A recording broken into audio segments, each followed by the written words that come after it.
Hello အားလုံးပဲမင်္ဂလာပါဒီနေ့မှာတော့ကျွန်တော်တို့ Windows 7လေးကိုကျွန်တော်ဘယ်လိုပဲရှင်းပြမှာဖြစ်ပါတယ်ခင်ဗျာ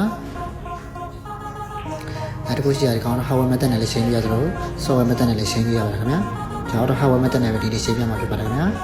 အဲ့တော့ကျွန်တော်တို့ဒီနေ့ဒီ RTRKT software method ပေါ့နော်ဒီအောင်ကျွန်တော်စပြခွာတယ်စပြခွာပြီးတော့တခြားစပြ RTRKT ကျွန်တော်ရှာပြီးတော့ပုံမှန်ပြထားတဲ့အတိုင်းပဲကျွန်တော် RTRKT ကိုစားထိုးရပေါ့နော်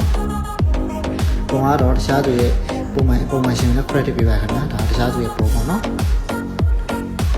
ဒါဆိုရင်ကျွန်တော်စားထိုးပြီးတော့ねကျွန်တော်တို့ set name လို့ကျွန်တော်တစ်ချက်ပြန်ဆမ်းပါတယ်ခင်ဗျာ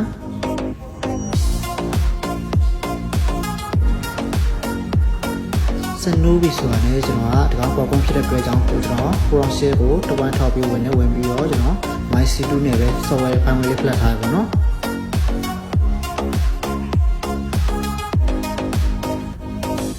ဖလက်တဲ့ချိန်ကျရင်ကျွန်တော်တို့ပေါ်ဘာညာလွတ်လို့မရဘူးဒီ support partition တွေဖေးလို့မရဘူးเนาะ partition တွေဘာညာဖေးနိုင်တယ်သူ့ဘာညာလွတ်တဲ့ဆိုတော့ logo တက်ကြပြီးတော့ system heavy destroy တော့ဘာလို့ဖြစ်တယ်ပေါ့နော်ဒါ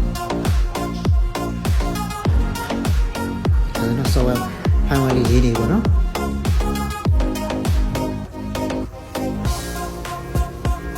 ဒါဆိုတော့ file ရေးလို့ပြပါဆိုတာねကျွန်တော်အနေနဲ့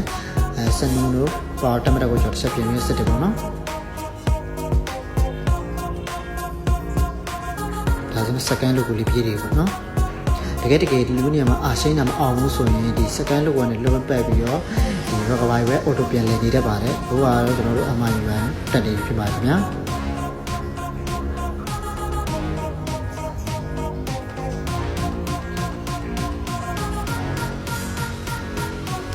ဒါဆိုရင်တော့တက်လာပြီခင်ဗျာကျွန်တော် activate ကြော်ကြည့်မယ်ပေါ့နော်activate ကြော်ရရှင်မှာကျွန်တော်